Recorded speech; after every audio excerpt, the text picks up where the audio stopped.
Bem-vindos a mais um estado de emergência climática, da quarentena climática. Hoje começamos por falar de... O relatório do estado do ambiente da Austrália obteve uma pontuação. Este é um relatório que vai de 0 a 10. O estado do ambiente em 2019 obteve uma pontuação entre 0 e 10, obteve uma pontuação 0,8, que é o pior. Este ano foi um ano bastante preocupante para a Austrália. Resta lembrar que as pessoas que viveram todo este ano na Austrália e que apenas há 2 meses atrás tiveram que viver evacuações forçadas e um ar irrespirável, agora também estão em quarentena climática, em quarentena não climática, mas em quarentena por causa do Covid. E, portanto, o principal autor deste relatório disse ao jornal Guardian que 2019 foi provavelmente o pior ano para o ambiente na Austrália nos últimos 100 ou mais, e segundo este professor, as coisas estão a piorar constantemente. Portanto, há uma espiral de degradação com os ecossistemas a colapsar e a tentar recuperar, mas não têm sucesso antes da perturbação massiva seguinte.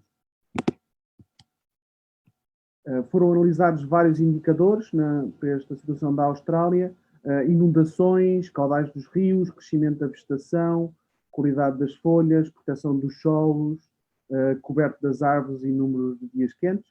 O número de dias com temperatura acima dos 35 graus Celsius foi 36% acima dos 19 anos anteriores, e foram mais de 100 dias com temperaturas acima dos 35 graus Celsius, portanto, 3 meses, mais de 3 meses. O número de espécies ameaçadas também cresceu 36% desde 2000. Os caudais dos rios estiveram 43% abaixo da média que existia entre 2000 e 2018. Houve uma queda abrupta de armazenamento da água e mortandade de peixe associada. As zonas úmidas sofreram uma grande redução nas inundações que são necessárias para se manterem, e a proteção dos solos pela vegetação e umidade foi extremamente pobre, o que leva a tempestades de areia e a camada superior e mais fértil dos solos a ser perdida. Se puderem ver, a redução da precipitação faz com que 2019 tenha sido o pior ano, e é o pior ano em muitas das regiões. O número de dias com temperatura acima dos 35 graus Celsius ultrapassa os 100, portanto são mais de 3 meses com temperaturas acima dos 35 graus Celsius. A área ardida, a percentagem da área ardida por tipo de vegetação, pronto, a área ardida é monumental, é de longe os maiores incêndios de sempre. A redução de cursos de água e de caudais também é muito acentuada, em particular em duas regiões. E a área inundada também bate o recorde de menos área inundada de sempre. E, por outro lado, a umidade no solo também bate recordes negativos. E, ao mesmo tempo, para provocar uma acumulação de problemas, aquilo que são os principais sumidores de carbono, numa circunstância como 2019 na Austrália, os sumidores, quando estamos a falar principalmente de plantas, a sua redução, a sua capacidade de extrair o dióxido de carbono e fixá-lo nas suas estruturas é muito pequena, e, portanto, há um duplo problema, não é? Não só temos uma vegetação muito castigada, como a capacidade dessa vegetação de contrariar os efeitos das alterações climáticas é bastante reduzida. Portanto, na Austrália, como em muitos outros lugares do mundo, materializam-se os piores cenários das alterações climáticas, aliás, ultrapassam-se os piores cenários das alterações climáticas. Aqui uma pergunta, a pergunta é: como é que se mede a capacidade de absorção? Então, isto tem a ver com a capacidade que as plantas têm de absorver o dióxido de carbono no seu crescimento, e, portanto, quando há uma redução das plantas vivas, há uma redução da capacidade de absorção, mas isto também varia conforme as condições de umidade, também tem a ver com a respiração e a transpiração das plantas. Continuando, os piores cenários materializam-se, aliás, os piores cenários são ultrapassados em situações como a situação deste ano na Austrália. Vamos agora passar ao segundo assunto deste episódio, que é a seca na Tailândia. As monções, a época das monções, que costuma durar de maio a outubro, em 2019 começou com 2 semanas de atraso e terminou 3 semanas mais cedo. Portanto, perdeu-se mais de um mês de chuva na região da Tailândia e nos países vizinhos. Hoje, quando se abrem as torneiras do país, entra água salgada. A intrusão salina é um dos efeitos principais dos baixíssimos níveis dos rios e dos reservatórios de água doce do país, e entra a água do mar no abastecimento de água doce.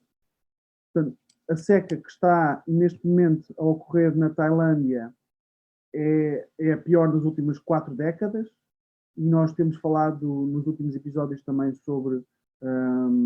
falámos sobre a seca no delta do Mekong, mas todo o Sudeste Asiático está a sofrer drasticamente com a falta de água e a subida do nível médio do mar. Já há planos para deslocar a capital, Bangkok, para uma zona mais interior do país, e é também pela combinação destas fragilidades de fatores como secas, subida do nível médio do mar e salinização da água.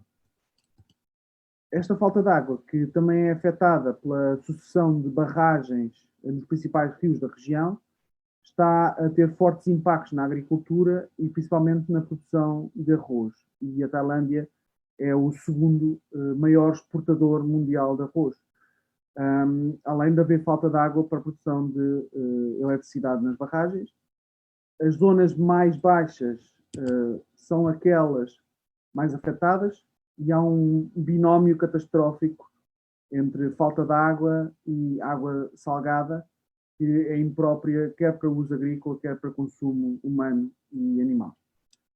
E tudo isto, claro, em cima de um cenário de quarentenas forçadas por causa do coronavírus, a queda drástica na região de turismo, e a Tailândia vive muito de turismo, e também, por outro lado, a redução do comércio internacional com a China, provocam já uma grande depressão económica, como ocorre um pouco por todo o mundo, e a seca coloca os mais de 11 milhões de agricultores em apuros, com especial impacto na produção de açúcar e arroz.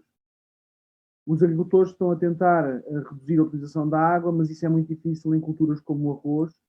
Então há aquelas grandes campanhas nacionais contra o desperdício da água, e há uns dias atrás nós focámos-nos muito no Vietnã, mas a Tailândia parece estar a sofrer ainda maior os impactos da seca na região.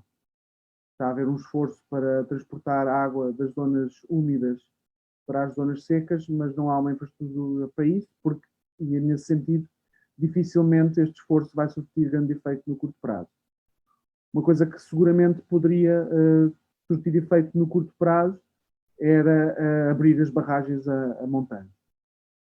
Esta notícia acontece depois nas rubricas anteriores, também temos falado da combinação de fatores como alterações climáticas, seca, escassez alimentar e proliferação de doenças por causa da falta de água e para a limpeza e para a água disponível não tratada e salinizada. Entretanto, ainda no norte do país, há mais de 400 incêndios florestais a acontecer, principalmente coincidindo com queima para a agricultura e desflorestação para o agronegócio. Portanto, esta combinação de seca, ventos fortes e incêndios florestais torna o ar da região bastante irrespirável e, segundo o Bangkok Post, a qualidade do ar no país, em particular na região norte, tem qualificação de muito perigosa, com as partículas ultrafinas, as PM2.5, a atingirem concentrações muito altas. E, segundo o relatório O Estado do Ar Global 2019, estas partículas causaram, só em 2017, 23.800 mortes prematuras na Tailândia. Para terminar o nosso estado de emergência de hoje, vamos falar um bocadinho sobre a Tailândia, sobre o Japão. E no Japão saíram hoje, o governo fez questão de divulgar hoje aquelas que são as suas novas propostas de contribuições do país para o combate às alterações climáticas, portanto, uma atualização daquilo que foram as propostas apresentadas no Acordo de Paris, o Shinzo Abe, e, portanto, hoje, em plena pandemia, apresentou esta nova proposta. No Acordo de Paris, os países fizeram propostas individuais, não vinculativas, para atingir o aumento de temperatura máximo de 2 graus, preferivelmente 1,5 graus até 2100. E é preciso recordar também que, na altura, a soma das propostas individuais fossem cumpridas integralmente, e não há nenhuma indicação que o estejam a ser, levaria a um aumento da temperatura entre os 3,2 graus Celsius e os 3,7 graus Celsius. Esta nova proposta do Japão foi muito mal recebida porque é basicamente a mesma que era antes. E, nesse sentido, os ativistas pela justiça climática estão a acusar o governo de usar a crise do coronavírus para reduzir as ambições do corte de emissões. O Japão é o terceiro maior emissor de gases de efeito de estufa do mundo, é a terceira maior economia mundial e continua neste momento a instalar e tem planos de expandir ainda mais as suas centrais a carvão. É também o que está a fazer Donald Trump, que aproveitou este tempo para cortar uma série de regulamentos ambientais à candonga. E na Europa, os grandes produtores de automóveis europeus, com a Volkswagen à frente, depois de terem passado anos a enganar toda a gente com o nível de emissões, o famoso Dieselgate, criaram um software fraudulento para esconder as emissões. Agora, os produtores de automóveis europeus querem que, por causa do coronavírus e da crise económica, que a Comissão Europeia não lhes exija os cortes de emissões com os quais eles tinham comprometido. E é um pouco para pôr toda esta contradição que existe entre, por um lado, a enorme degradação ambiental desta crise climática, que continua a manifestar-se com toda a potência, e se pensarmos até no momento em que há uma fragilização do comércio internacional, se considerarmos que a produção de arroz é hoje importantíssima, porque mais de metade da população mundial come arroz pelo menos uma vez por dia, consideramos a fragilidade que esta crise climática coloca em todo o sistema económico e também em todos os sistemas sociais, e ao mesmo tempo vemos o oportunismo dos governos e das grandes empresas a tentar aproveitar este momento de fragilidade para, de algum modo, deixarem de cumprir as suas obrigações, que, na verdade, para sermos totalmente honestos, nunca pretenderam cumprir e só algum dia o cumprirão se a isso forem obrigadas.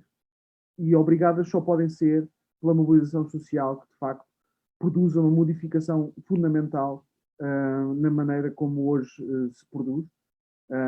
E a economia capitalista moderna é totalmente viciada em combustíveis fósseis e viciou todos os setores em combustíveis fósseis para poder, de facto, conseguir controlar gigantescamente todo o poder.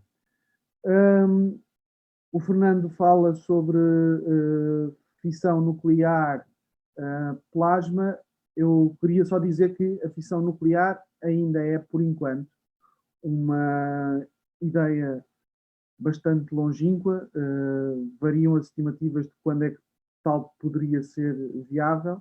Variam entre os 40 e os 70 anos, o que significa que está amplamente fora do nosso horizonte de possibilidade de resolução. Temos claramente 10 anos para poder resolver pelo menos a primeira parte deste problema, que é cortar massivamente emissões. E segundo o relatório de 2018 do IPCC, para manter o aumento da temperatura abaixo de 1,5 graus, precisamos de cortar 50% das emissões até 2030, mas depois ainda é preciso muito mais coisas ser feitas, e falámos hoje aqui do facto de Bangkok ter de mudar de sítio, isso terá que acontecer com cidades por todo o mundo. A maneira como se vive hoje, a própria geografia e a maneira como os países estão organizados hoje, não é viável no mundo com mais 1,5 graus, ou com mais 1,2, ou mais 1,3, e ainda sem termos chegado aos momentos em que o caos climático toma o controle, vemos situações como a da Austrália e um ano como 2019, que é uma total catástrofe, e que os próprios ecossistemas, como dizem os autores do relatório, não têm capacidade de recuperar entre uma catástrofe e a catástrofe seguinte. Este foi um estado de emergência climática. Obrigado por terem estado por aí. Peço desculpa pelas algumas confusões que houve do lado de cá. Os sistemas e os aparelhos não funcionam tão bem quanto deviam. Não é fácil recuperá-los e não é fácil arranjá-los, especialmente nesta altura. Vamos tentando sempre reduzir ao máximo esta entropia e continuar em contacto convosco. Apesar de estarmos isolados, temos que continuar a estar juntos e a pensarmos, porque esperemos que não daqui a muito tempo teremos que sair daqui, e voltar à normalidade é voltar ao caminho do colapso. E, portanto, precisamos claramente percorrer caminhos novos. Podem continuar a seguir-nos através do Facebook, do Instagram, do Twitter, do Spotify e do YouTube. Nós somos a Quarentena Climática e até já.